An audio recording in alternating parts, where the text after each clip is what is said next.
Welcome to wild wolf. నేను మీ Zakir Hussain. Covid మహమ్మారి ఎంత కలకలం సృష్టించిందో మనందరికీ తెలిసిందేగా. ఇప్పుడు 3.0 తోటి మళ్ళీ రాబోతున్నట్టు కొన్ని వార్తలు అయితే సర్క్యులేట్ అవుతున్నాయి. సో దీని గురించి డిస్కస్ చేద్దాం. ప్రస్తుతం మనతోటి సీనియర్ జర్నలిస్ట్ జగదేవ్ గారు ఉన్నారు. వెల్కమ్ చెప్పేద్దాం. నమస్తే. నమస్తే. కోవిడ్ అసలు ఎంత ఒక ప్రళయం సృష్టించిందనే చెప్పాలి. ఇప్పుడు మళ్ళీ 3.0 అనేది ఒకటి సర్క్యులేట్ అవుతుంది సోషల్ మీడియాలో. అసలు ఇందులో ఎంతవరకు నిజం ఉందంటారు? ఇది కరోనా అనేది చాలామంది మేధావులు చెప్పేది ఏంటంటే, కరోనా 2020 యాక్చువల్గా 2019 డిసెంబర్లో చైనాలో ఒక డాక్టర్ ఎవడో చనిపోయాడు. ఆ తర్వాత అది దాచిపెడుతూ వచ్చింది. అది ఫిబ్రవరికి జాన్యువరి ఎండింగ్కి ఎందుకో ప్రపంచానికి తెలిసింది. ఫిబ్రవరిలో ఇష్యూ అయింది. మనం ఆల్మోస్ట్ మార్చ్ 22 నుంచి లాక్డౌన్ ప్రకటించారు ఇండియా. సో ప్రపంచమంతా కూడా ఒక్కసారి నివ్వెరపోయింది, నిశ్శబ్దంగా మారింది కదా. సో ఇటువంటి కరోనా చాలామంది చెప్పేది ఏంటంటే జలుబు దగ్గులాగే, కాకపోతే ఆ భయం ఉన్నది చూసారా. మీకు ఎట్లా చెప్పాలి, అతడు సినిమాలో వాడు చిన్నప్పుడు ఊరు నుంచి పాడిపోయాడు అనడానికి ఒక కథ చెప్తాడు. శ్మశానంలో వెళ్ళి సాయిబు పెట్టి నిమ్మకాయలు తీసుకురావాలరా అని, ఆ వెనక నుంచి ఏదో చెట్టు కొమ్మ షర్ట్ పట్టుకోగానే దెయ్యం అనుకొని భయపడి గుండె అయిపోయి చనిపోతాడు. అంటే అక్కడ బ్యాక్గ్రౌండ్ వాయిస్ లో ఒకటి వస్తుంది, దెయ్యం కన్నా భయం చాలా చెడ్డది. భయం అనేది చాలా ఇంపాక్ట్ చూపిస్తుంది దేనికైనా. ఇప్పుడు చాలా మంది పొలిటీషియన్ అమ్మో వాడితో ఢీ కొట్టలేం అని ఒక భయం, లేదా ఒక పోలీస్ అమ్మో పోలీసు వాడితో మనం మాట్లాడగలమా అనేది, లేదంటే ఒక లాయర్ అమ్మో వాడితో వాదించగలమా అనే భయం ముందుకు మనకి క్రియేట్ అయిపోతుంది. దానివల్ల మనం ఎప్పుడో చావు ముందుకు వెళ్ళాం. వాడితే ఎందుకు లేరా ఒక భయం. వాడు వింతే ఉంటాడు పెట్టలాగా, ఆ రౌడీ షీటర్ వాడు, అమ్మో వాడు రౌడీ షీటర్ వాడే ఉంటాడు. అంటే అలా క్రియేట్ చేసాడు భయాన్ని, ఆ భయాన్ని వాడు క్యాష్ చేసుకుంటాడు. అలాగే కరోనాతో నేను నా సొంత అనుభవం మీద ప్రతి కుటుంబంలో కూడా ఎవరో ఒకరు కరోనా వల్ల ఎఫెక్ట్ అయ్యి చెప్పి ఉన్నారు. మా బాబాయ్ కూడా చనిపోయారు కరోనా వల్ల. అలాగే ప్రతి ఇల్లు కూడా ఎఫెక్ట్ అయింది కరోనా. వాస్తవానికి కరోనా అంత భయపెట్టేసారు కానీ భయంతో ఎక్కువ మంది చనిపోయారు. కానీ భారతదేశంలో జరిగే రోడ్ యాక్సిడెంట్స్ తో జరిగిన మరణాలతో పోల్చితే కరోనా మరణాలు చాలా తక్కువ అంట. అవునా సార్? సో మరి ఎక్కడ మరి అంటే భయపెట్టినట్టేగా కరోనా వల్ల చనిపోయిన వాళ్ళకన్నా భారతదేశంలో జరిగే రోడ్ యాక్సిడెంట్స్ వల్ల చనిపోయే వాళ్ళు ఎక్కువ అంట. అంటే ఎగ్జాంపుల్ గా కరోనా వల్ల రోజుకు 10,000 మంది చనిపోతే రోడ్ యాక్సిడెంట్ వల్ల 1,00,000 మంది చనిపోతున్నారు. ఎంత తేడా ఉంది. బట్ రోడ్ యాక్సిడెంట్ మనం రోడ్డు మీదకి వెళ్ళడం మానేస్తున్నామా, భయపడుతున్నామా? లేదు కదా. అంటే ఈ భయం అనేది క్రియేట్ చేసేసి ఇప్పుడు ఆ మధ్యన కూడా సంక్రాంతి ముందు ఎప్పుడో చైనాలో మళ్ళీ కరోనా వచ్చేసింది, అందరూ మాస్క్ పెట్టుకొని తిరుగుతున్నారు అని చెప్పి సోషల్ మీడియాలో ఫుల్గా యూట్యూబ్ షార్ట్స్ లో కూడా వైరల్ అయితే ఒక పెద్ద ఆయన, నేను రీసెంట్ గా బిజినెస్ కోసం చైనా వెళ్ళాను, చూడండి చైనా మెయిన్ సెంటర్ లో ఏదో షాంఘై ఏదో ఊరు సిటీ, షాంఘై మెయిన్ సెంటర్ లో ఉన్నాను, ఇక చూసారు ఇక్కడ ఎవరు మాస్కులు లేరు, ఇదంతా క్రియేట్ చేశారు, ఇదంతా ఒక మెడికల్ మాఫియా కుట్ర అని ఆయన ఎవడో ఒక యూట్యూబ్ లో ఒక వీడియో చేసి పెట్టాడు షార్ట్స్. చాలా మంది అంటుంటారు మెడికల్ మాఫియా కుట్ర. మేబీ ఇప్పుడు చిన్న ఎగ్జాంపుల్ చెప్తాను మెడికల్ మాఫియా అనడానికి ఎగ్జాంపుల్స్. ఎలా అంటే షుగర్ ఉంది, షుగర్ అటాక్ అయిన ప్రతి ఒక్కరు కూడా మంత్లీ అదే డైలీ టాబ్లెట్స్ వాడుకుంటూ ఉండాలట. లైఫ్ లాంగ్ వాడుకోవాలంట. లైఫ్ లాంగ్ వాడడం ఏంటి? ఏదైనా క్యూర్ దానికి ఒక మెడిసిన్ కనిపెట్టబడిందంటే ఈ 3 నెలలు ఎన్నో వాడితే తగ్గిపోతుంది అనాలి కదా. లైఫ్ లాంగ్ వాడుకోవడం ఏంటి? మరి అదే కదా ఆయన పేరు విజయవాడలో ఫేమస్ అండి. ఆయన చెప్పాడు మెటబాలజీ సిస్టమ్ ఎలా ఉంటుంది, ఎలా ఉంటుంది. ఆయన మీదకి ఎంత లైఫ్ థ్రెటనింగ్ చేశారో చాలా మంది డాక్టర్స్ సీరియస్ అయిపోయారు ఆయనతో డిస్కషన్ లో. ఆయన పేరు గుర్తు రావట్లేదు, విజయవాడ అతను. ఆయన ఎంతగా చెప్పాడు, ఇవి కాదు ఇది చేయండి, షుగర్ ఇది తొక్కుతుంది, డాక్టర్లు పెద్ద ఇది అని అంటే ఒక డాక్టర్ లైవ్ లోకి వచ్చి ఈయన ఇంకా పద్ధతిగా మాట్లాడుతుంటే ఆ డాక్టర్ అనేవాడు లావుగా ఉన్నాడు, అని పేరు గుర్తులేదు, సీరియస్ అయిపోతున్నాడు. యూ బ్లడీ ఫుల్ ఎలాగ మాట్లాడుతావు, డాక్టర్లు నమ్మకం లేకుండా చేస్తావు అని చెప్పి తిట్టేస్తున్నాడు ఈయన మీదకి.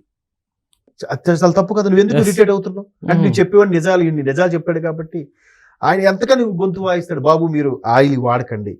సో ఈ విజయవాడ అతను చెప్పాను కదా, అతని పేరు వీరమాచినేని రామకృష్ణ గారు.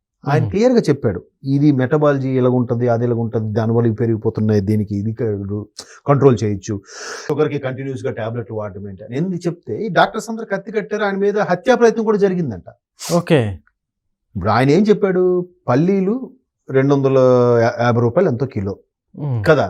మరి పల్లీల నుంచి పిండి ఆయిల్ తీస్తే ఒక 1/2 కిలో వస్తుందా అనుకుందాం కదా. అంటే 1/2 కిలో వస్తే పల్లీలు దాని కాస్ట్ ఎంత? అరకిలోకే 250 పెట్టి కొనుక్కోవాలి మనం. అవును. నీకు 100 రూపాయలకి 150 రూపాయలకి ఎలా దొరుకుతుంది ఆయిల్. ఆయిల్?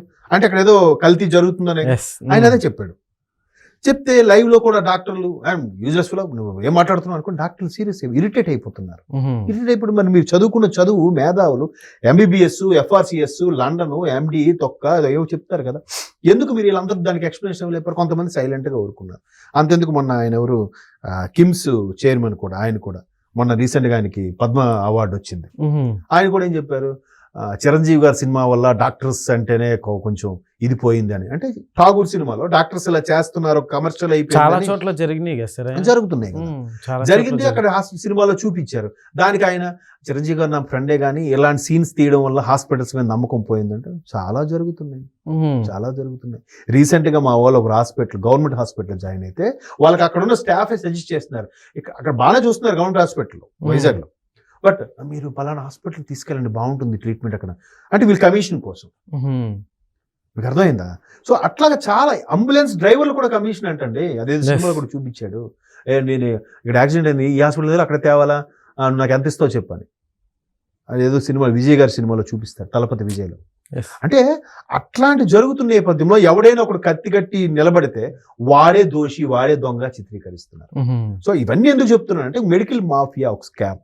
ఇప్పుడు జనరిక్ మెడిసిన్స్ అని ఉన్నాయి, జనరిక్ మెడిసిన్ దగ్గరికి వెళ్ళండి, మనం రెగ్యులర్ గా కూడా మెడిసిన్స్ అక్కడ దొరకవు, వాడు ఇంకేదో ఇస్తాడు.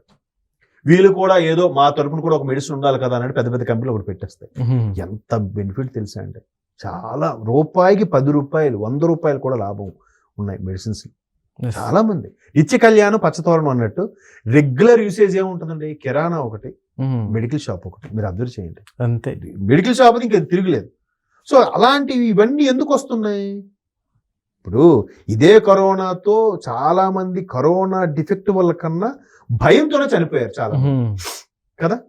మరి అది ఇంకా రుద్దుతునే ప్రయత్నం చేస్తున్నారంటే ఆడ మాస్కులు మిగిలిపోయానా, లేదంటే టాబ్లెట్స్ మిగిలిపోయానా? అందరికీ తెలిసిన పేరు డోలో 650. ఎలా వచ్చిందండి అంత పేరు? ఎలా వచ్చింది దానికి? ఎంత స్కామ్, ఎంత ప్లాన్ చేయకపోతే, ఎంత మ్యానిపులేట్ చేయకపోతే, ఎంతమంది డాక్టర్స్ కి వాళ్ళు కలిసి సజెస్ట్ చేయకపోతే ఆ పేరు వస్తుంది బయటకు. సింపుల్ గా డోలో 650 వేసేద్దాం అంటున్నారు, ఒక ప్రొడక్ట్ పేరు అది. అవును కదా. అట్లాగా దీని వెనక ఏదో పెద్దది ఉంది అనేది చాలా మంది అభిప్రాయం, నా అభిప్రాయం కూడా. లేకపోతే మళ్ళీ కరోనా వచ్చింది, యూరోప్ కంట్రీస్ లో ఉంది, సింగపూర్ లో ఇలాగా ఉంది, మలేషియాలో ఇలాగా ఉంది, హైదరాబాద్ ఏమన్నారు 2020లో కరోనా వచ్చినప్పుడు ఎక్కడెక్కడ స్తంభించింది, ఎవరికేం కాలేదు, ఒకరు అరా ఇద్దరు చనిపోయారు. 21లో భయంకరంగా చనిపోయారు. 21 ఫిబ్రవరి నుంచి ఆల్మోస్ట్ మే మధ్యలో నాకు తెలిసి కొన్ని లక్షల మంది చనిపోయారు కేవలం భయం వల్ల. అంటే ఆడు బెడ్ లో ఉన్నప్పుడు పక్క బెడ్ వాడు సాయంత్రం వరకు మాట్లాడి రాత్రి 8 గంటలు లేడంటే చనిపోయాడని అంటే వీడికి ఎలా ఉంటది, నా పక్క బెడ్ వాడు చనిపోయాడు, నా పరిస్థితి ఏంటి అనే భయంతోనే చనిపోయాడు. ఎవడు ముట్టకూడదు, ఎవడు దగ్గరికి వెళ్ళకూడదు, ఇలాంటి రెస్ట్రిక్షన్స్ అన్ని వాళ్ళే క్రియేట్ చేశారు. కొంతమంది ఏం చెప్పారు, బాబు దీంతో మనం జర్నీ చేయాల్సిందే, మనలో ఉంటుంది కరోనా, తప్పదు. ఆ దరిద్రుడు చైనా వాడు కనిపెట్టిన వైరస్ ఏదైతే ఉందో వాడి టెస్ట్లకి మొత్తం స్ప్రెడ్ అయిపోయింది. ఇది ఒక బయో వార్. అదే సినిమా దశావతార సినిమాలో చూపించినట్టు బయో వార్ ఇది. పెద్ద దీనికన్నా పెద్ద మాఫియానే ఉంది సార్. ఆ మాఫియా ఉన్నప్పుడు అంటే నేననేది కాదు, చాలా మంది ఒక విశ్లేషణ అభిప్రాయం ప్రకారం నేను చెప్తున్నాను. అంటే ఇప్పుడు కొన్ని వాటికి ట్రీట్మెంట్ లేదంట, కొనసాగుతూనే ఉండాలంట. కొనసాగుతూనే ఉండడం ఏంటి? ఏదో ఒకటి ఉంటుంది. దేవుడితో సమానం కదా డాక్టర్స్. మరి అదేంటది? ఇవాళ రేపు డాక్టర్స్ దగ్గరికి వెళ్తే చాలా మంది చెప్పేది ఏంటంటే, సార్ పల్స్ పట్టుకోను, నాడీ పట్టుకోను చెప్పేసేవాళ్ళంట. ఇప్పుడు అన్ని టెస్టులు చేసుకురండి, మీకు ఈ టెస్ట్ ఇది లిమిట్లో ఉంది, ఇది వాడద్దు, లిమిట్లో లేదు, ఇది వాడండి, దాని ప్రకారం ప్రిస్క్రిప్షన్ రాస్తున్నారు. బ్లడ్ టెస్ట్ రిపోర్ట్లు, అన్నిటికి స్కానింగ్లు, రిపోర్ట్లే. చిన్న జ్వరం వచ్చినా గానీ ఒక 15 టెస్టులు రాసేస్తారు. మినిమం ఫస్ట్ బ్లడ్ టెస్ట్ చేయండి. బ్లడ్ టెస్ట్, ఆ బ్లడ్ టెస్ట్ కాస్ట్ అసలు ఒక హై రేంజ్ లో ఉంటుంది. నాకు తెలియదు అంటే అందరిని అనట్లేదు, కొంతమంది నేను కూడా ఫేస్ చేశాను. మా పిల్లలు చూపించిన ఒక డాక్టర్ ఉన్నాడు, ఆయన రామ్మోహన్ అని, రామ్ మనోహర్ ఆయన పేరు, పెద్ద ఆయన ఏమి లేదు, ఇలా చూస్తాడు, కళ్ళు అన్ని చూస్తాడు, ఏం కాదు తగ్గిపోతుంది, సిరప్ అన్ని మెడిసిన్ తో కలిపి ఆయన డబ్బులు తీసుకుంటాం. ఎంత తీసుకుంటాడు తెలుసా? 50 రూపాయలు 60 రూపాయలు తీసుకుంటాడు. సిరప్ అన్ని ఇచ్చి 2 రోజులు వాడు, తగ్గపోతే మళ్ళీ రా, అలా కాదు మాట్లాడకు, నేను చెప్పేది విని అంటాడు ఆయన. అట్లాగే తగ్గిపోతుంది ఆయన. కొంతమంది హస్తవాసి అంటారు, మ్యాక్స్ టెస్టులు గిస్టులు రాయడు, అప్పటికి తగ్గకపోతే 3 రోజులు చూసినా అప్పుడు బ్లడ్ టెస్ట్ చేయండి అంటాడు. అవును. ముందే బ్లడ్ టెస్ట్ లేదు మీకు ఇన్ఫెక్షన్ అయ్యింది, వైరల్ ఫీవర్, యాంటీబయాటిక్లు హైడ్. ఇప్పుడు జనాలకు కూడా ఎలా అయిపోయిందంటే జనాల వల్ల కూడా, అందుకే అంటారు ప్రతిసారి కూడా మారాల్సింది ప్రజలే. Yes. ఇప్పుడు డాక్టర్ దగ్గరికి వెళ్ళారు, ఆయన ఏం చేశాడు, ఆయన నిజంగా మంచి డాక్టర్ ఒక మెడిసిన్ రాసాడు అనుకోండి, మీకు తగ్గలేదు, తగ్గపోతే ఈ ప్రజలు ఏమంటారు తెలుసా, వీడు ఇచ్చాడు కానీ తగ్గలేదురా, ఈ సరైన డోస్ ఇవ్వలే. కొంతమంది ఏం చేస్తారు, హెవీ డోస్ ఇచ్చిస్తారు, ఇమీడియట్ తగ్గిపోతుంది, బా ఆడు ఇచ్చాడు దెబ్బకు తగ్గిపోయిందిరా. హెవీ డోస్ వల్ల నెక్స్ట్ అదే హెవీ డోస్ నీకు వేస్తే మళ్ళీ వచ్చినప్పుడు నీకు అది తగ్గదు, దానికి మించి డోసేజ్ కోరుకుంటుంది, నీ బాడీకి ఇమ్యూనిటీ పవర్ తగ్గిపోతుంది. తక్కువ దాన్ని స్టార్ట్ చేస్తే మెల్లమెల్లగా తగ్గుతుంది. జనాలకు అంత ఓపిక ఎక్కడ ఉంది, ఇలాగ వేసేమంటే అలా తగ్గిపోవాలి. హోమియో, ఆయుర్వేదిక్ లాంటివి, యునాని లాంటివి భారతదేశంలో ఇప్పటి నుంచో మూలాల నుంచి ఉన్నాయి.